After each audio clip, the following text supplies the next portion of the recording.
Hi, this is Diane Mourglia-Swerdlow. Welcome to another edition of Cooking with Janet.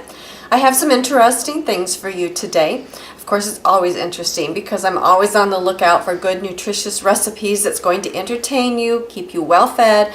Remember, digestion begins with the eyes, so when you look at it, it's going to be pleasing to you. So all kinds of things are always in my mind when I'm looking to feed myself, my family, and of course I welcome you into my kitchen so that you can share with, I can share with you the things that are going on in my life. So today, interesting as always, I have in my bowl here some dried chickpeas. I'm going to make some chickpea flour and we are going to make a little chickpea flatbread. So this is going to be a little noisy. But I need 1 cup of flour. Now you can also buy the chickpea flour, but I kind of like to do it fresh whenever I can. So here we go.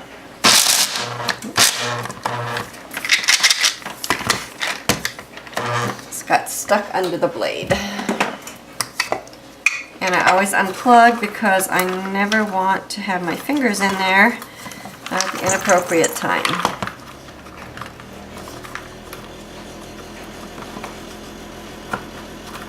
Go. Let's try again.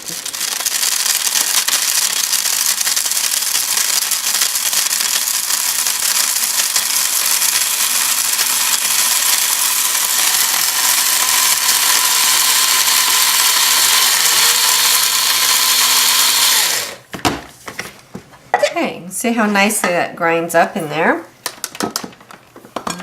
Get about a cup of it. Okay, so let's just do it. We've got a cup of our chickpea flour in there. Now the only thing I'm going to add is a cup of water. And then we're going to let it stand for a few minutes because it will thicken. This is very, very easy to do. And as I said, you don't have to grind your own chickpeas. You can get it at most natural food markets anymore. So we're just going to mix up the chickpea flour and the water and let it sit for a few minutes. And I'm also going to put in 2 tablespoons of olive oil. Okay. And after this sits, we're just going to fry it up into some easy, nice little flatbread, believe it or not. And it's a nice accompaniment to any meal or a handy little snack. Also go in your freezer if you're one person. So while this is sitting and thickening, I'm going to set this out of the way so you can see our next culinary adventure. Okay, the next thing I'm going to do for you is another fun experiment. Now I hope all of you remember the garbanzo bean brownies that we made. That was kind of a fun thing to do. This cake that I'm going to make for you today has a base of quinoa.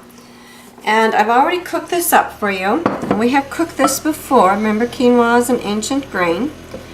And this is 2/3 cup of quinoa, which is here. A little bag. Okay, 2/3 cup of quinoa and a cup and 2/3 of water. So you just put that on with your water and then let it simmer in, and then after it's done cooking we let it cool. So I need 2 cups of the quinoa. I'm going to go ahead and put this in my measuring cup.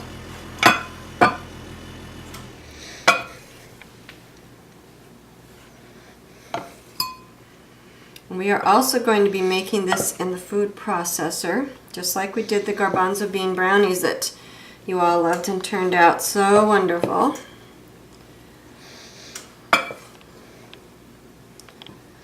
So remember, you want it cool. There we go. Okay, I'm going to set that aside. And this is going to go aside. I'm going to use a food processor. Put this blade in the middle. And the first thing I am going to do is put in 4 eggs. This goes all the way down. Okay, 4 eggs. I have a third of cup. It calls for milk. I use, of course, the coconut milk. You can use whatever liquid works for you. That's going in. I have a teaspoon and a half of aluminum-free baking powder and a half a teaspoon of baking soda in here. Also, we're going to use a teaspoon of organic vanilla. It's about a teaspoon. A pinch of salt, depending on how strong of salt that you have. This is, of course, the sea salt, so it's very strong. We don't want to use too much because if we do, it is going to taste too salty. And then I have 3/4 of a cup of goat butter, which I have melted. Now, we don't want to put it in hot or else it's going to cook your eggs. So I'm just going to set this here. And also I have 3/4 of a cup of coconut crystals. I must have put the box away. Oh, here we go. Thought I had left it set out for you. So 3/4 of a cup of coconut crystals is going to go in here. And with that, we're going to go ahead and mix this up.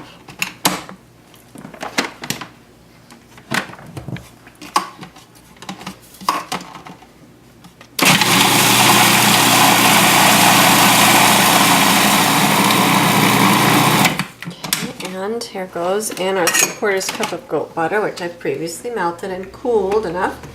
So it's not going to get in there and cook everything up. Let's get that turned on and mixed. Well, I have 3/4 of a cup of cocoa powder, here raw organic cocoa powder. Again.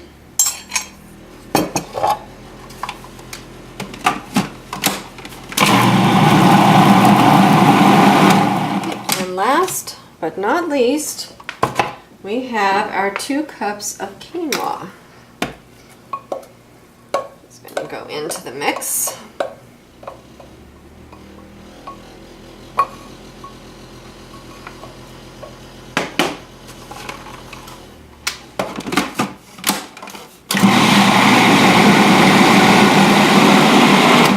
Okay, let's check and see what the batter looks like. Oh, it's beautiful. I'm going to do it just a little bit more, just a little smoother, and then we'll be ready to pour it in our pan here. I'm ready to roll.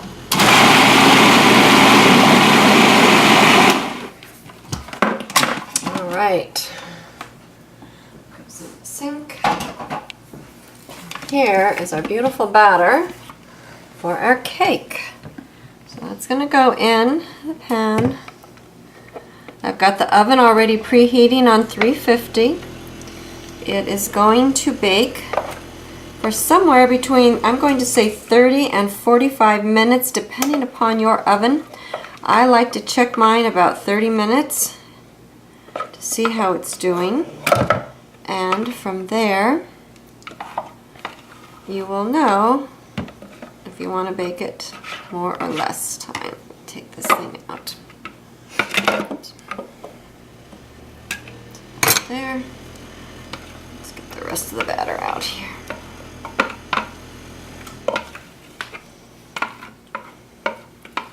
This is going to be a nice healthy taste treat for you, for your family, for your friends, your office workers.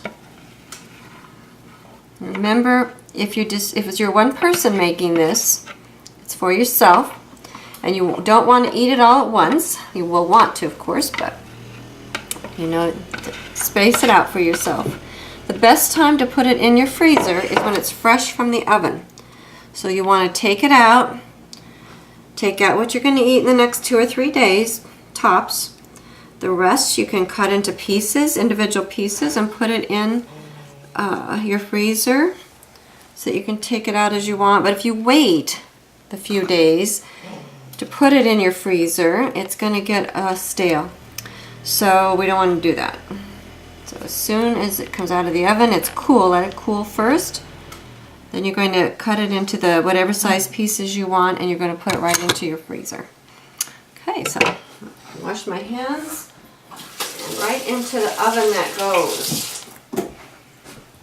Okay, and while that's baking, we're going to come over here and check the status of our chickpea flatbread. Now you can see this has been sitting now maybe 15 minutes or so, and it's starting to get a little bit thicker. So I'm going to clean this up, and then I'm going to show you another interesting dish to make with the chickpeas, and then we're going to get ready and fry everything up so you can see what it looks like. Okay, the next thing we're going to do is we're going to make some falafel. Again, with the chickpeas, which you can use them from a can. I have my own that were dried, and then I let them soak and cook them for a little bit to make them soft. So about 2 cups of chickpeas. That's going to go into your food processor. Again, you're going to use this blade. Now you can also grate up an onion in here and some garlic, but today I'm just going to use a little of the organic powders. There's some little onion powder, maybe about a teaspoon, depending on what you like or don't like, a half a teaspoon of ground pepper, a good teaspoon of garlic, and again you can use fresh. I have some cumin that I'm going to put in, about a half a teaspoon of that. Some red pepper flakes, about a half a teaspoon. I have, here we go, coriander, and about a half a teaspoon of that as well. Half a teaspoon's the magic number today. Remember that magic word from my news. Be mindful. And a sprinkle of sea salt, maybe about 1/4 of a teaspoon, depending upon the strength of your salt. That's basically what goes into there. Now, what we want to do is we want to make this into a nice thick paste. So I may need to add a little bit of water since I don't have that onion in there today. So let's see what happens.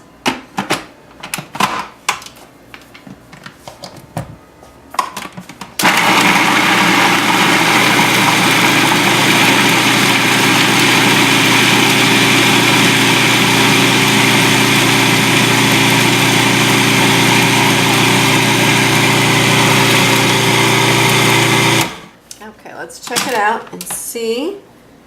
Oh yeah, that's really good. Nice and thick, but I'm going to put a little bit of water in there to hold it together. And as I said, if you had a nice grated onion in there, that will hold it for you. But today I'm not going to do that. If you get it too wet, you can put in a couple teaspoons of flour of your choosing. Another go.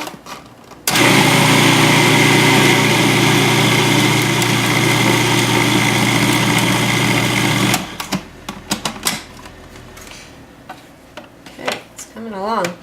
And you can also put in fresh parsley. You could do cilantro in there as well. A few drops of hot sauce or salsa.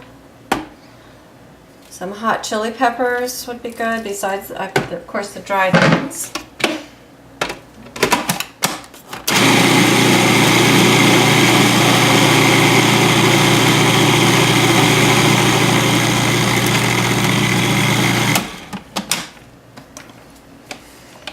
Again, what we're going to do is we're going to be frying this up into little patties. So we want to make sure that it's going to hold together. I think that's perfect. Yep, oh, it's nice. You can see what a nice thick paste that is. So that's going to fry it beautifully in our pan. So we have 2 things that we're going to be frying up today. We have the falafel patties here. And now if you want to remember, we're back here. We started with the chickpea flour and water. So you can see it's still thin, but it is good enough for what we want to do. And the longer you leave it sit, the thicker it's going to get. So I'm going to start with the falafel patties first. I already have my oil, some olive oil in my pan. We're just going to turn that on high and get that hot. And in the meantime, make a couple of these patties. And this is a really nice, again, it's a good treat. It's an easy meal. I like chickpeas because they're a legume. I'll set this aside and put it over here on the paper towel when it comes off. It'll be a little bit oily. That will absorb it for us. But it's very nice, and you can add things to it. Again, you could put a little cheese in it. There's so many things that you can do.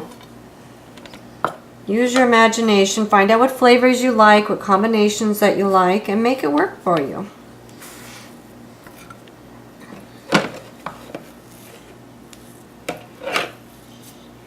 Relatively low carb.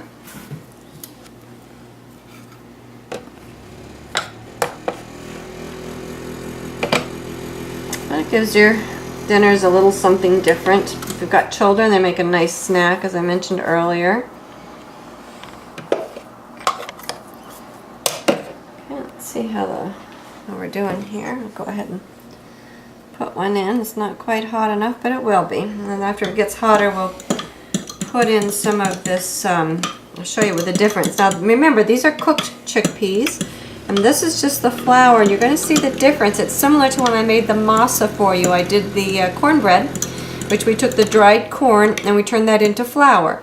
And then we took the corn for the masa, and we cook that with the slaked lime to make the corn swell up and get rid of all the husks. Wash that, ground that, and we had masa, and that's what we turn, well, we can turn into tortillas. I don't think I actually made those for you. I made the pupusas. Okay, there we go. Our oil is getting hot. So let's go ahead and put these other couple in.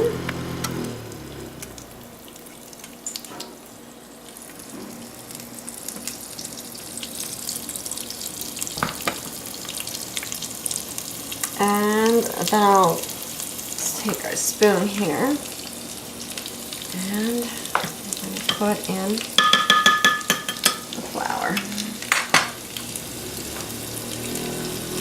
Now, as I said, this will get thicker the longer that it sits, but it will do whatever it is you want it to do. So we're going to go ahead and put some in here. Let's see what happens with it.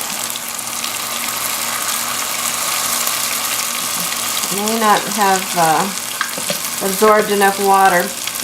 Generally, you can leave this set up to a couple of hours even, or make it in the morning before you go to work so that it's ready for you when you come home at night. So let's see what we can make happen with this one for now, till it has a chance to absorb a little bit more.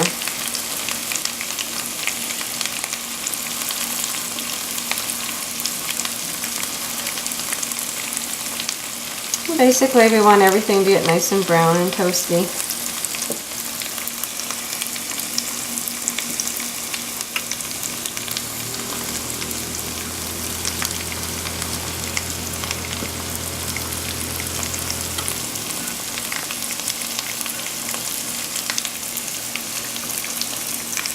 I think our cake is about ready to be checked.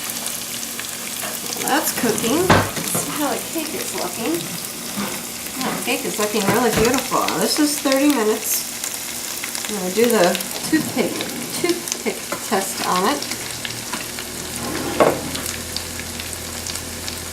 Yeah, it is done. All right. So we'll take a look at this a minute after it cools off. You can see what a beautiful cake that turns out to be. It's very thick, it's very moist, it's very delicious. Okay, over here. Okay, it's coming together for us. The falafel is browning.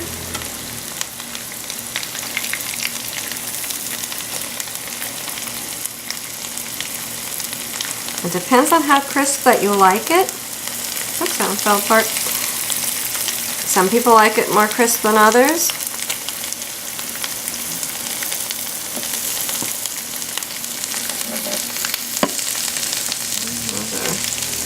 And here we have our little lonely flatbread. It's also coming together really nicely. I think these need to be browned a little bit more. But you can see now it's kind of leaking out a little bit into your oil. You can also put it in a little bit of flour before you fry it. You know, you kind of have to figure out what works for you. This one's turning out really nice. Okay, there goes my oven. Alright, and here's our little flatbread. You can melt cheese on this. You can make it into a little pizza if you like. It's really good. Just turn it over. It's all nice and done. But it's a nice accompaniment to your meal. And as I said, as you can see, it's just basically the flour, chickpea flour, water, and a little oil. And it continues to get thicker, so the longer you let it set, the better it's going to, or the easier, let me put it that way, the easier it's going to be for you to handle. These are getting a little bit brown. Let me turn my heat down. And I just take these couple out the way that they are. There you go. You can see how nice and brown those are on the back. And you eat those as accompaniment. You can put that into pita bread. If you want a real Middle Eastern type of a dish. Another one for you. Okay, I'm going to take these off. These are kind of doing their own thing. Alright, so here we have chickpeas for you. We have the little flatbreads, which are very nice. We have the falafel. And over here, let me grab my knife and I'm going to show you how beautiful that cake is inside. So go ahead and cut it down the middle here.